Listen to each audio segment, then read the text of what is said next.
You don't know how the person's gonna be. As soon as you're married, you got the girl, you got the guy, whatever the case is, the truth comes out, man. Hey, now that I got the girl, I'm just gonna be more relaxed, right? The amount of times guys say that is beyond the joke. Guys are amazing at being snakes. Yeah, when you do DD, let's say your daughter's spouse, you look at the kid, but you look at their family as well. You speak to the father, you speak to the mum. You're like, okay, which environment did this kid grow up in? That will say a lot about the ingredients that have built this kid's personality. This is one thing I have seen in my life. And every single time it's happened. Whenever a girl has picked out a guy herself, the parents were not on the side of her marrying, and she done it regardless, it's ended up bad. If you're going to follow Islam, then follow the whole thing. It talks about the obligations that a parent has to their child. You can't just palm your kid off somewhere else. You went and you got married, you had this child. This child is your responsibility. If you don't bring up that child correctly, and then tomorrow when that child doesn't listen to you in the context of getting married or whatever it is, you can't say, oh, you know what, well, that kid's a bad kid. You created that kid. Like, that kid was molded by you. If you didn't put the time into that kid and you're not happy with the product, maybe have a look at the factory that the product came from. It's a production facility at the end of the day. So that's where a lot of our community are getting it vastly wrong. And they're saying, oh, you know what, the kids are write-offs and the kids are bad and that. And I get that some kids are just innately a little bit cuckoo. I get that part. But largely you tend to find that the traditional model of the family sponsoring in a prospective spouse to another family to say, look, you know what, your daughter marries my son, etc., that family brought up that kid in a good, religious, wholesome environment where the parents were present. The parents did do the right tarbiyah, upbringing of their children. And therefore, and that's why, like, for example, as a parent, when you do DD for, let's say, your daughter's spouse, you look at the kid, but you look at their family as well. Like, that's what you did. You speak to the father, you speak to the mum. You're like, okay, which environment did this kid grow up in? That will say a lot about the ingredients that have built this kid's personality. Coming back to that, touching on that, looking at the family. In this day and age, everyone puts on a facade, right? Yeah, they're coming. Let's be good. Yes, alhamdulillah rabbil alameen. But behind doors, you don't know what's going on. Like, everyone, there's that as well. Yeah. Right? Everyone is on their good book behavior. Right? You don't know how the person's gonna be. As soon as you're married, you got the girl, you got the guy, whatever the case is. The truth comes out. The truth comes out, man. The truth comes out, right?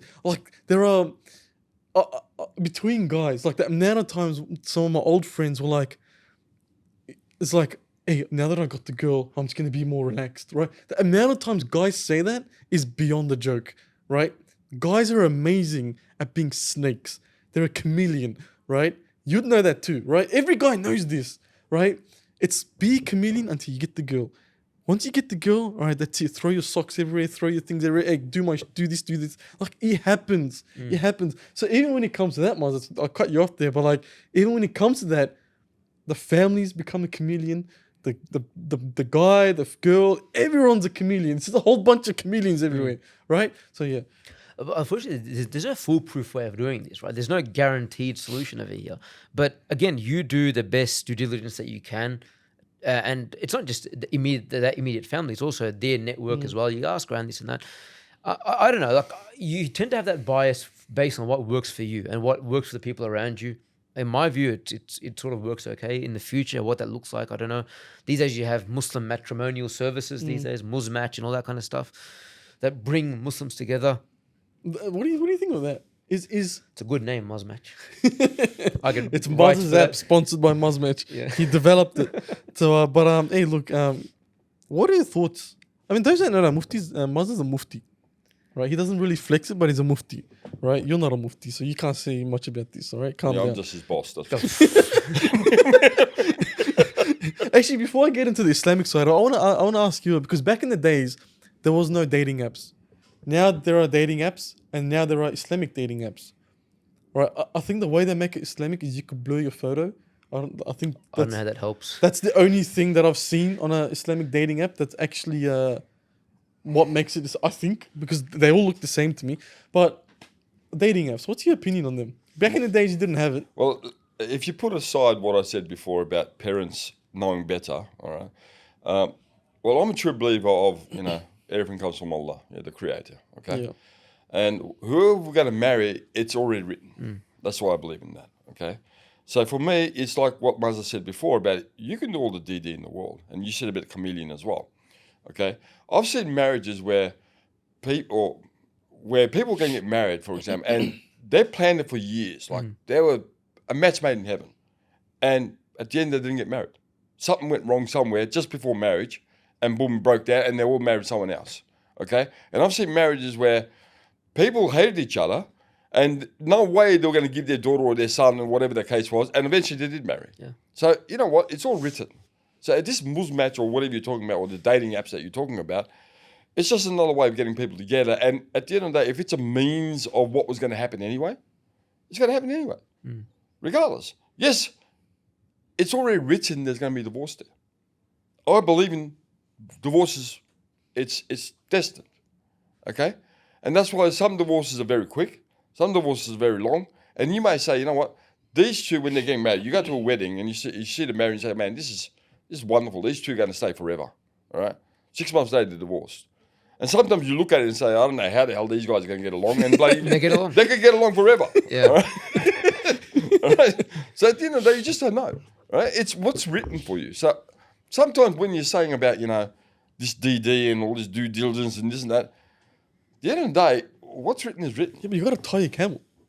I understand that. And I'm not saying you just give it Willy-nilly. willy-nilly. But what I'm saying is at the end of the day, you can do all the due diligence you want. If there's a divorce 6 months later, you can't stop that. It's going to happen. All right? But what I have seen in my life, this is one thing I have seen in my life, okay?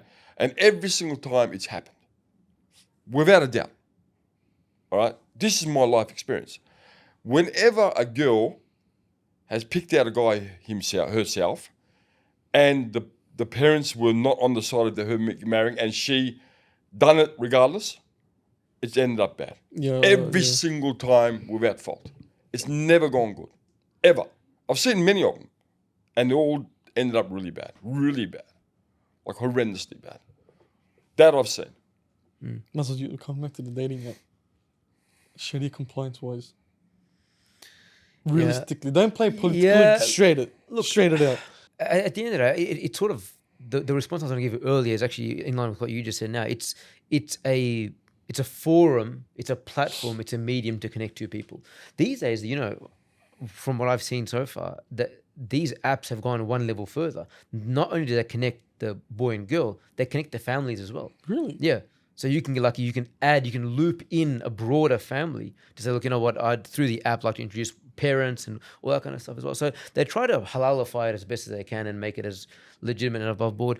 But at the end of the day, you have to be pretty realistic about it as well and say, look, you know what, most people, even their personal relationships are now built through social media channels. We no longer catch up with people on the street, in the park, in the whatever. You don't do that anymore. You build friends over Facebook and Instagram and wherever it is, and you find spouses through the same platforms as well. The halal ones try to remove any lustful kind of stuff that a normal dating app would have, and try to push people as quickly as possible towards if things are making sense and the families like it and whatnot, halalify it as you said earlier about make it halal and this and that, which again is pros and cons. Because based on an online profile, and it's a multinational world as well. So people sit over here and they find a spouse overseas, mail order bride, and she turns out to be God knows what. So the apps can cause a lot of risks as well. But it's the modern world, man. And we've been to UK. You look at the amount of billboards that are up there. MusMatch, find a spouse. I'm Ahmed. This is what I'm into. Talk to me if you're interested. It's crazy how open it is these days. But